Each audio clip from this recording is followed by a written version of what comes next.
Hello dear surprise, here today we will see important questions of basic electrical engineering, that is your BEE, right, your favorite subject. So without wasting your time, let's get started. Hi, hello everyone, I am Suyesh, no time pass, no any mode, only good.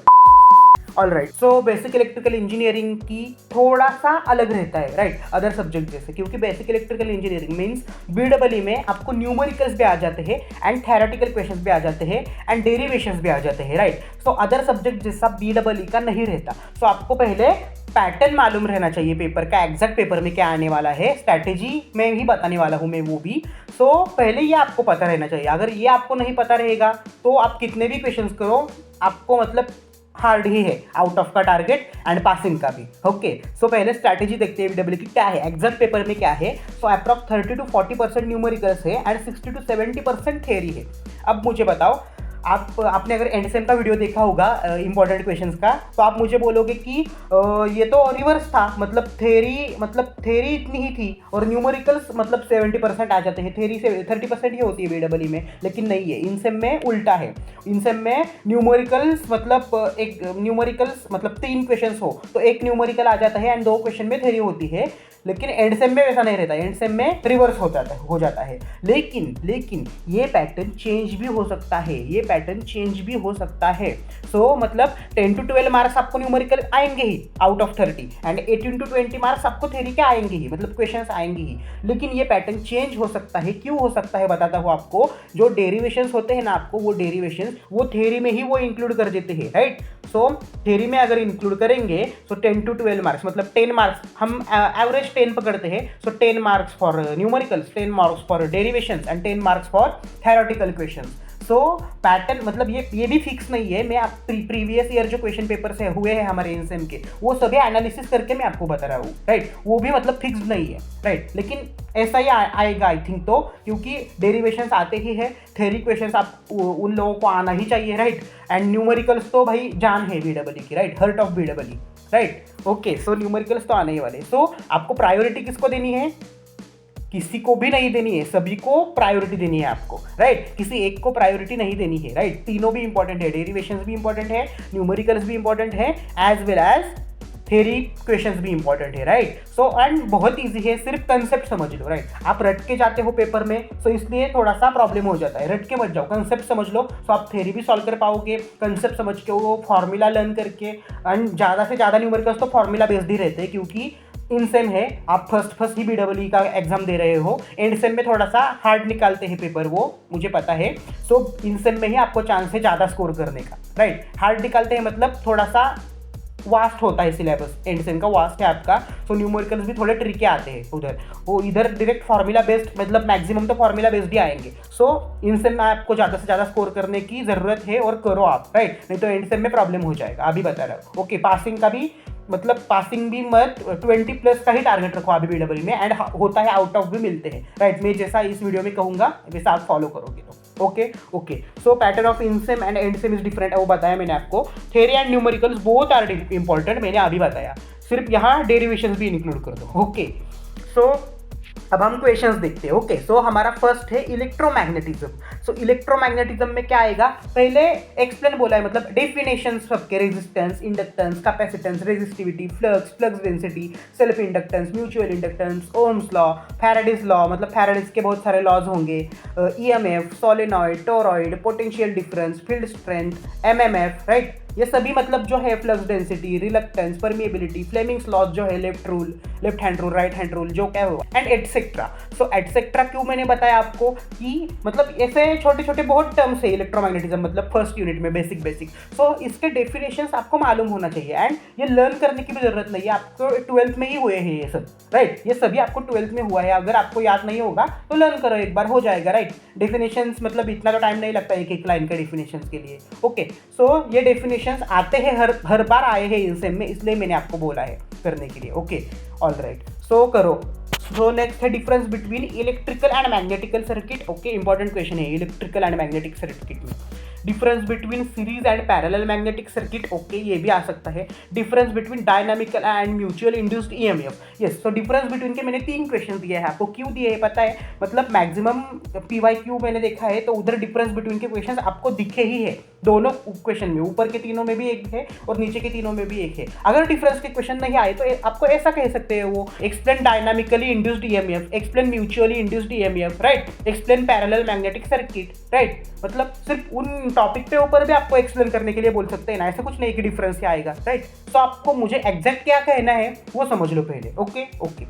So next है what is magnetic effect of electric current in case of long straight wire, hence state right hand thumb rule, okay right hand thumb rule easy है आपको पता है, thumb क्या करता है, किसके direction करता है, राइट, करंट की करता है ना, right, and fingers magnetic lines की डायरेक्शन मतलब दिखाता है, राइट, आपको पता होगा, आपने किया होगा तो, ऑल राइट। सो मतलब ये question and in case of straight wire ही मैंने देखा है, आपको अगर मतलब दूसरा क्वेश्चन भी करना है इन केस ऑफ मतलब I think I don't know कि क्या होगा, और भी 2-3 हो गया आई थिंक, लेकिन लॉन्ग स्ट्रेट वायर का मतलब मैक्सिमम टाइम पूछा है इसलिए मैंने दिया है। सो आपको अगर बाकी क्या करना है तो वो आप कर सकते हो, राइट। सो जिनको पास होना है एटलीस्ट वो सब आप ये तो आप सभी को करना ही है, राइट। और जिनको आउट ऑफ मार्क्स चाहिए ये सब करके आपको अदर सिलेबस भी करना है, okay.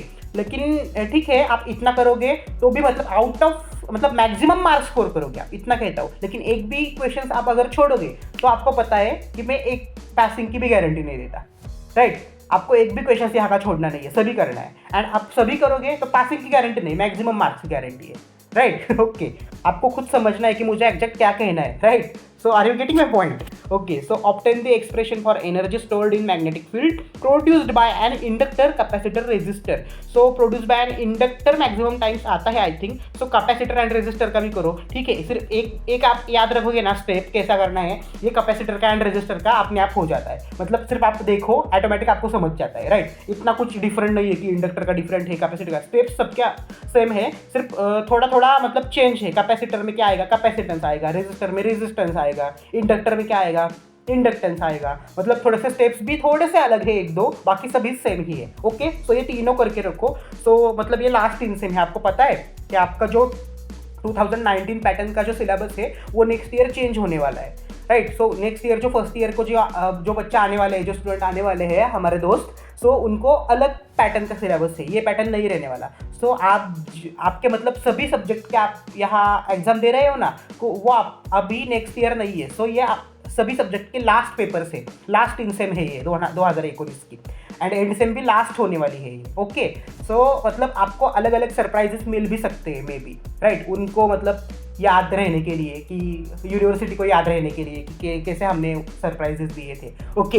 And last define coefficient of coupling and hence derive expression for coefficient of coupling between 2 coupled coils, okay. ये डेरिवेशन मतलब बहुत बार पूछा है, करके रखो। सो नेक्स्ट है इलेक्ट्रोस्टैटिक्स एंड एसी।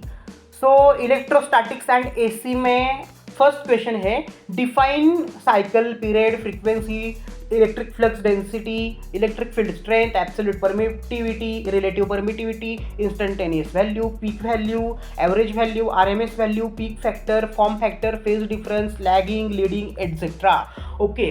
सो ये कंसेप्ट क्यों दिए हैं, ये भी बेसिक कंसेप्ट है, इसके डेफिनेशन आपको मतलब एक्सपेक्टेड है, राइट, लर्न होना चाहिए, एक्सपेक्टेड है यूनिवर्सिटी के मतलब जो टीचर्स सेट करते हैं पेपर उनके हिसाब से, ओके। सो इसलिए वो मतलब हर साल देते ही ये डिफाइन करने को आपको क्वेश्चन। सो यूनिट 1 में भी आपको क्वेश्चन 1 एंड 2 में भी आपको ये एक क्वेश्चन मिलेगा डिफाइन करने का, पेपर में बोलता हूँ, एंड क्वेश्चन 3 एंड 4 में भी आपको एक क्वेश्चन मिलेगा डिफाइन करने का। 3 एंड 4 में कौन सा भी मतलब एक क्वेश्चन आएगा आपको, ओके। नहीं आया तो भी मतलब आपको मालूम ही होना चाहिए, एक्सप्लेन करने के लिए आपको ये डेफिनेशन मतलब हेल्प करेगी ही ना, right. So explain concept of lagging taking 2 electrical quantities with the help of their waveforms and phasor diagrams. And also मुझे एक बताना है कि इसमें जो डेफिनेशन है ये सभी नहीं आने वाले, ऑल राइट। आपका मतलब मिसअंडरस्टैंडिंग हुई होगी कि इतने सारे दिए हैं, नहीं, इनमें से कोई 3 या 4 आएंगे, ओके। इनमें से कोई 3 या 4 आएंगे, ओके।